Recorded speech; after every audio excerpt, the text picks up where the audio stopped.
서울의 오래된 아파트 단지에서 비가 내리는 밤 선영은 아버지의 서재를 정리하다가 서랍 깊숙이 숨겨진 봉투를 발견했다. 봉투를 열자마자 그녀의 가슴이 철렁 내려앉았다.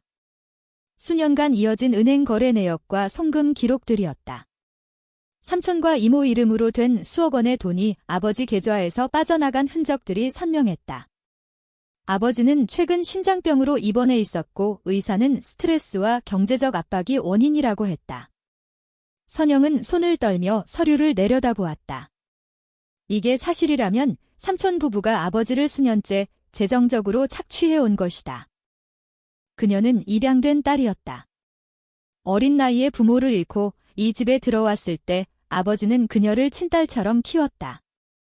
하지만 삼촌과 이모는 늘 다른 눈으로 보았다. 아버지가 사업으로 성공하자 그들은 자주 찾아와 돈을 빌려달라고 했다. 처음에는 작은 금액이었지만 점점 커졌다. 아버지는 형제라는 이유로 거절하지 못했다. 선영은 어렸을 때부터 그 장면을 여러 번 목격했다. 삼촌은 아버지의 어깨를 두드리며 사업이 어렵다고 울먹였고 이모는 미소 지으며 선영에게 과자를 주었다. 그때는 그냥 어른들의 일이라고 생각했다. 이제 모든 것이 명확해졌다. 그들은 아버지의 약점을 이용해 돈을 빨아먹은 것이다. 선영은 창가에 서서 빗줄기를 바라보았다. 자신의 위치가 떠올랐다. 입양된 딸로서 항상 고마워해야 한다는 말을 들어왔다. 한국 사회에서 입양하는 혈연만큼 강한 권리를 주장하기 어려웠다. 게다가 그녀는 자신의 진짜 모습을 숨겨왔다. 선영은 레즈비언이었다. 대학 시절 선희를 만나 사랑에 빠졌지만 가족에게는 절대 말할 수 없었다. 아버지가 실망할까봐 두려웠고 사회의 시선이 무서웠다. 그녀는 회사에서 성실한 직장인으로 살았고 주말에만 선희와 조용히 만났다. 그 비밀은 그녀를 지켜주는 동시에 옥죄는 쇠사슬이었다. 그녀는 휴대폰을 들었다. 선희에게 전화가 연결되자 목소리가 떨렸다. 선희야, 큰일 났어. 아버지가 삼촌과 이모 때문에 이렇게 된 것 같아. 증거를 찾았어. 선희는 차분하게 들었다. 선영아, 먼저 진정해. 내가 어떻게 하고 싶은지 말해봐. 선영은 눈물을 삼키며 말했다. 그냥 지나칠 수 없어. 아버지가 병원에 누워있는데 그 사람들이 아직도 연락해서 돈을 요구할 거야? 선희는 잠시 침묵하다가 대답했다. 내가 결정한 거라면 내가 옆에 있을게. 하지만 조심해. 가족 문제는 쉽게 끝나지 않아. 그 밤 선영은 잠을 이루지 못했다. 머릿속에 아버지의 얼굴이 스쳤다. 아버지는 늘 그녀에게 말했다. 선영아, 너는 우리 가족이야. 혈연이 아니어도 마음이 중요해. 그 말이 이제 무거운 짐이 되었다. 그녀는 맞서야 할지 아니면 침묵해야 할지 갈등했다. 맞서면 가족이 깨질 수 있었다. 침묵하면 아버지가 더 고통받을 터였다. 새벽이 되도록 그녀는 창밖을 바라보며 결심을 굳혔다. 내일 아버지를 만나 사실을 확인해야겠다. 다음 날 병원으로 간 선영은 아버지의 손을 잡았다. 아버지, 이 서류들 보셨어요? 삼촌과 이모가 이렇게 많은 돈을 가져갔어요. 아버지는 힘없이 웃었다. 선영아, 그건 그냥 도와준 거야? 형제니까. 선영은 목이 메었다. 아버지, 이건 도와준 게 아니에요. 착취예요. 아버지는 눈을 감았다. 말하지 마라. 가족이니까. 그 한마디가 선영의 가슴을 찔렀다. 가족이라는 이름으로 모든 잘못을 덮는 한국 사회의 현실이 그녀를 짓눌렀다. 집으로 돌아온 선영은 선희를 만났다. 홍대 근처 작은 카페에서 두 사람은 마주 앉았다.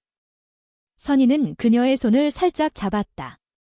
선영아, 내가 강해지려면 먼저 내 마음부터 정리해야 해. 선영은 고개를 끄덕였다.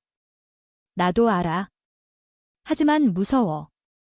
내가 입양된 딸이라는 사실 때문에 그 사람들이 나를 공격할까 봐. 게다가 만약 내가 레즈비언이라는 게 드러나면 아버지가 더 충격받을 거야. 선희는 부드럽게 말했다. 너는 혼자가 아니야? 우리가 함께라면 어떤 선택이든 감당할 수 있어. 그 대화 후 선영은 결심했다. 증거를 더 모으고 변호사를 찾아보기로 했다. 그녀의 삶이 송두리째 흔들릴지도 모르는 싸움이 시작되었다. 첫 번째 대면은 삼촌에게 전화하는 것이었다. 삼촌, 저 선영인데요. 아버지 건강이 안 좋으신데 최근에 돈 문제로 연락하신 적 있으세요? 삼촌의 목소리가 순간 당황했다. 무슨 소리냐? 그냥 안부 전화였어. 선영은 더 이상 참지 못하고 말했다. 서류를 봤어요. 수년간 아버지 돈을 가져가신 거이. 삼촌은 크게 웃었다. 내가 뭘 안다고 그래? 입양된 주제에. 그 말이 선영의 가슴을 후벼 팠다. 입양된 딸이라는 꼬리표가 그녀를 다시 한번 옥죄었다. 그날 밤 선영은 일기장에 적었다. 나는 가족을 지키고 싶은가 아니면 진실을 지키고 싶은가. 선택은 이미 시작되었다. 선영은 변호사 사무실을 찾았다. 젊은 여성 변호사는 서류를 보며 고개를 저었다. 이건 명백한 재정 착취예요. 하지만 증거가 더 필요하고 아버님의 진술이 중요합니다. 선영은 한숨을 쉬었다. 아버지는 인정하지 않으시려고 해요. 가족이라서요. 변호사는 이해한다는 듯 말했다. 한국에서 흔한 일이에요. 특히 형제간에. 하지만 선영 씨가 입양하라는 점이 불리하게 작용할 수 있어요. 혈연이 아니라는 이유로 권리를 무시당할 위험이 있습니다. 그 말을 듣고 선영은 집으로 돌아오는 길에 과거를 떠올렸다. 입양된 첫해 아버지는 그녀를 데리고 놀이공원에 갔다. 삼촌 부부도 함께였다. 이모는 선영에게 말했다. 착한 딸이 되렴. 삼촌은 아버지에게 속삭였다. 형님 애 키우는데 돈 많이 들겠네. 그때는 몰랐지만 지금 생각하면 이미 그때부터 계산이 시작된 것 같았다. 아버지의 사업이 커지자 그들의 요구도 커졌다. 아버지는 병이 들기 전까지 매달 큰돈을 지원했다. 선영은 대학 등록금까지 스스로 벌며 아르바이트를 했다. 입양하라는 죄책감 때문이었다. 선희와의 만남은 그녀에게 유일한 안식처였다. 두 사람은 강남의 조용한 공원에서 산책했다. 선희는 선영의 어깨를 감쌌다. 내가 싸우기로 한 거 잘했어. 하지만 가족이 깨지는 게 두렵지? 선영은 고개를 끄덕였다. 두려워. 아버지가 나를 포기할까 봐. 선희는 부드럽게 말했다. 진짜 가족은 혈연이 아니야. 내가 진심으로 사랑하는 사람들이지. 선영은 선희의 손을 꼭 잡았다. 너 때문에 내가 버틸 수 있어? 며칠 후 선영은 아버지를 다시 병원에서 만났다. 아버지 솔직히 말씀해주세요. 삼촌과 이모가 돈을 얼마나 가져갔어요? 아버지는 창밖을 보며 말했다. 선영아, 그만해. 형이 어려우면 도와야지. 선영은 울컥했다. 아버지, 그 사람들은 아버지를 이용한 거예요? 지금 아버지 계좌는 거의 비었어요. 빚까지 있어요. 아버지는 기침을 하며 말했다. 내가 그렇게까지 할 필요 없어. 너는 그냥 행복하게 살아.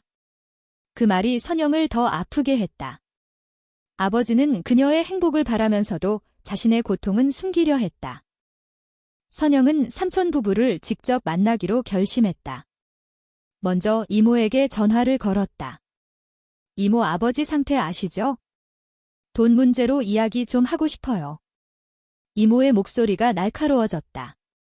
선영아, 내가 무슨 권리로 그래? 입양된 내가 집안일에 참견이야. 선영은 참았던 분노가 터졌다. 권리요?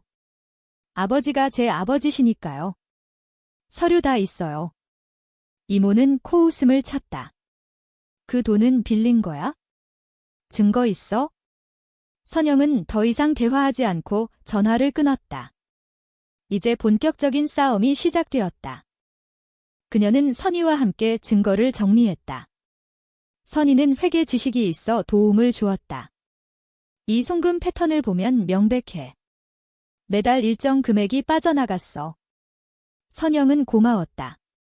선이 너 없었으면 못했을 거야. 선희는 미소 지었다. 우리는 파트너잖아. 하지만 선영은 여전히 불안했다. 만약 이 일이 커지면 우리 관계도 드러날 수 있어? 선희는 그녀를 안았다. 드러나도 괜찮아. 숨기며 사는 게 더 힘들어.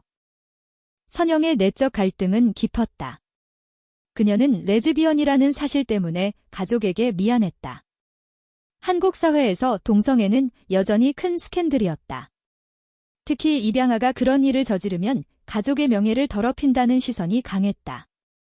그녀는 밤마다 거울을 보며 물었다. 내가 정말 옳은 일을 하는 걸까? 아버지를 지키는 게 가족을 배신하는 게 될 수도 있는데. 하지만 아버지의 창백한 얼굴을 떠올리면 결심이 다시 서졌다. 삼촌이 먼저 연락했다. 선영아 만나자. 오해가 있는 것 같아서. 선영은 선희와 함께 약속 장소로 갔다. 카페에 들어서자 삼촌과 이모가 이미 앉아 있었다. 그들의 표정은 불편해 보였다. 이제 진짜 대결이 시작되었다. 선영은 서류를 테이블에 올려놓았다. 이게 오해인가요? 카페에서 삼촌은 서류를 보며 얼굴을 찌푸렸다. 이게 다 뭐냐? 내가 아버지 서류를 뒤진 거냐? 선영은 차분하게 대답했다. 뒤진 게 아니라 정리하다가 발견했어요. 아버지가 병원에 계신데 계속 돈이 빠져나가면 어떻게 해요? 이모가 끼어들었다. 선영아, 너 정말 예의 없구나. 입양된 주제에 집안 어른들한테 그런 식으로 말하다니. 그 말이 선영의 가슴을 후벼 팠다. 입양된 주제에. 그녀는 평생 들어온 말이었다. 선영은 목소리를 높이지 않으려 애썼다. 어른들이라고 해서 잘못을 덮을 수는 없어요. 아버지가 얼마나 힘드신지 아세요? 삼촌은 팔짱을 끼고 말했다. 그 돈은 사업 투자였어. 나중에 갚을 거야. 선영은 증거를 하나씩 보여주었다. 이건 투자 기록이 아니에요. 그냥 송금이에요. 게다가 아버지 명의로 대출까지 받으셨어요. 이모는 코웃음을 쳤다. 내가 뭘 알아? 내가 아버지 재산 노리고 그러는 거 아니야? 그 순간 선영의 인내심이 한계에 달했다. 재산이요. 저는 아버지가 건강하길 바라는 거예요. 삼촌은 자리에서 일어났다. 좋아. 내가 그렇게 나온다면 우리도 가만히 있지 않겠다. 너 같은 애가 집안에 무슨 도움이 되냐? 선영은 그 말을 듣고 충격을 받았지만 물러서지 않았다. 증거는 변호사에게 넘겼어요. 법적으로 해결할 거예요. 삼촌 부부는 얼굴이 하얗게 변했다. 이모가 중얼거렸다. 입양아가 감히. 집으로 돌아온 선영은 선희에게 모든 것을 말했다. 선희는 그녀를 꼭 안아주었다. 잘했어. 하지만 이제부터가 진짜야. 가족 전체가 움직일 거야. 선영은 고개를 끄덕였다. 알아. 하지만 더 이상 못 참아. 아버지가 매일 병원에서 고통받는 걸 보는데. 며칠 후 가족 모임이 소집되었다. 큰 집에서 친척들이 모였다. 아버지는 아직 퇴원하지 못해 참석하지 못했다. 삼촌은 먼저 입을 열었다. 선영이가 이상한 소리를 하고 다녀. 아버지 돈을 우리가 착취했다고. 친척들은 수근거렸다. 선영은 자리에서 일어나 서류를 보여주었다. 이게 증거예요. 모두 보세요. 친척 중 한 명이 말했다. 그래도 가족인데 법까지 갈 필요 있냐? 선영은 대답했다. 가족이니까 더 바로잡아야죠. 이모가 갑자기 울음을 터뜨렸다. 선영아, 우리가 너를 어떻게 키웠는데. 너 때문에 집안이 이렇게 되냐? 선영은 눈물이 날 뻔했지만 참았다. 제가 키워달라고 한 게 아니에요. 아버지가 키워주신 거예요. 이제 아버지를 지킬 차례예요. 분위기가 싸늘해졌다. 삼촌은 낮은 목소리로 말했다. 너 진짜 레즈비언이라는 소문도 있던데? 그 말에 선영은 충격을 받았다. 어떻게 알았지? 누군가 그녀의 비밀을 퍼뜨린 것이다. 선영은 그 자리에서 인정하지 않았다.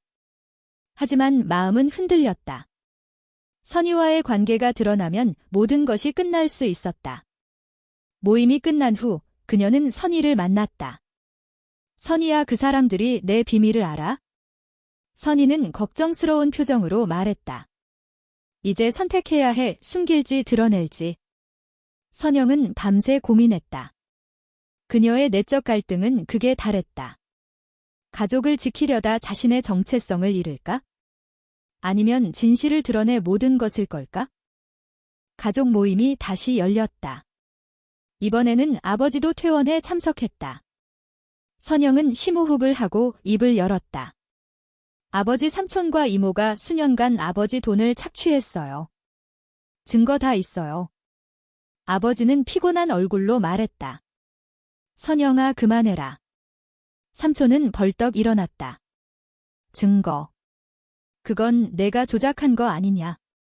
이모는 눈물을 흘리며 말했다. 우리가 왜 그런 짓을 해? 선영이는 입양아라서 우리를 미워하는 거야? 분위기가 극도로 악화되었다. 친척들은 선영을 비난하기 시작했다. 입양아가 집안을 어지럽힌다. 선영은 더 이상 참지 못하고 큰 소리로 말했다. 저는 레즈비언이에요. 선희와 5년째 함께하고 있어요. 그 사실 때문에 가족에게 미안했어요. 그래서 더 열심히 살아왔어요. 하지만 이제 숨기지 않겠어요. 아버지를 지키기 위해 제 모든 걸 걸겠어요. 방 안이 조용해졌다. 아버지는 충격으로 말을 잇지 못했다. 삼촌은 비웃었다. 봐라. 이런 애가 우리 가족이라고. 이모는 소리쳤다. 집안 망신이야. 선영은 눈물을 흘리며 말했다. 망신은 착취를 한 사람들이에요. 제가 레즈비언인 게 죄인가요? 사랑하는 사람이 여자라는 게 잘못인가요? 선희는 그 자리에 함께 있었다. 그녀는 조용히 선영의 손을 잡았다. 아버지는 천천히 입을 열었다. 선영아. 너는 내 딸이야. 그 한마디가 선영에게 큰 힘을 주었다. 하지만 다른 친척들은 등을 돌렸다. 삼촌 부부는 법적으로 대응하겠다고 선언했다. 선영은 모든 것을 잃을 각오를 했다. 그녀의 결정은 가족을 분열시켰다. 하지만 동시에 그녀를 자유롭게 만들었다. 그날 밤 선영과 선희는 함께 집으로 돌아왔다. 선희는 말했다. 너 정말 용감했어? 선영은 미소 지었다. 이제 숨기지 않아도 돼. 하지만 아버지가 받아들일지 모르겠어. 아버지는 다음 날 선영에게 전화했다. 선영아, 미안하다. 내가 너를 제대로 지켜주지 못했구나. 그 말에 선영은 울음을 터뜨렸다. 아버지, 저는 괜찮아요. 이제 함께 싸워요. 고조된 갈등 속에서 선영은 자신의 선택이 가져온 대가를 실감했다. 일부 친척과 연락이 끊겼고 회사에서도 소문이 돌았다. 하지만 그녀는 처음으로 진짜 자신으로 살고 있었다. 법적 절차가 시작되었다. 선영은 변호사와 함께 증거를 제출했다. 삼촌 부부는 강하게 반발했지만 증거가 명확했다. 아버지는 선영의 편에 섰다. 그는 법정에서 증언했다. 내가 잘못했다. 형제를 너무 믿었다. 선영은 아버지의 그 모습을 보며 눈물을 흘렸다. 입양된 딸이지만 이제 진짜 가족이 되었다. 선희와의 관계도 공개되었다. 처음에는 충격이었지만 아버지는 천천히 받아들였다. 선희를 집으로 초대해 식사까지 함께했다. 선영은 그 순간이 꿈만 같았다. 하지만 대가는 컸다. 삼촌 부부와의 관계는 완전히 끊겼고 일부 친척들은 그녀를 외면했다. 사회적 시선도 여전했다. 회사에서 승진이 미뤄지고 동료들의 수군거림이 따랐다. 선영은 선희와 함께 새로운 삶을 시작했다. 두 사람은 함께 작은 집을 얻어 살았다. 선영은 새로운 직장을 찾았고 선희는 그녀를 응원했다. 아버지는 건강을 회복하며 선영에게 말했다. 내가 옳았다. 고맙다. 그 말은 선영에게 큰 위로가 되었다. 몇 달 후 모든 소송이 끝났다. 삼촌 부부는 일부 돈을 반환해야 했다. 하지만 가족은 다시 예전으로 돌아갈 수 없었다. 선영은 창밖을 보며 생각했다. 내가 한 선택이 가족을 지킨 걸까 아니면 깨뜨린 걸까? 그녀는 이제 자신의 정체성을 당당히 드러내며 살았다. 하지만 그 과정에서 잃은 것도 많았다. 이야기는 여기서 끝난다. 가족의 잘못을 바로잡기 위해 자신의 모든 것을 걸고 정체성을 드러내는 것이 과연 옳은 선택이었을까? 여러분은 어떻게 생각하시나요?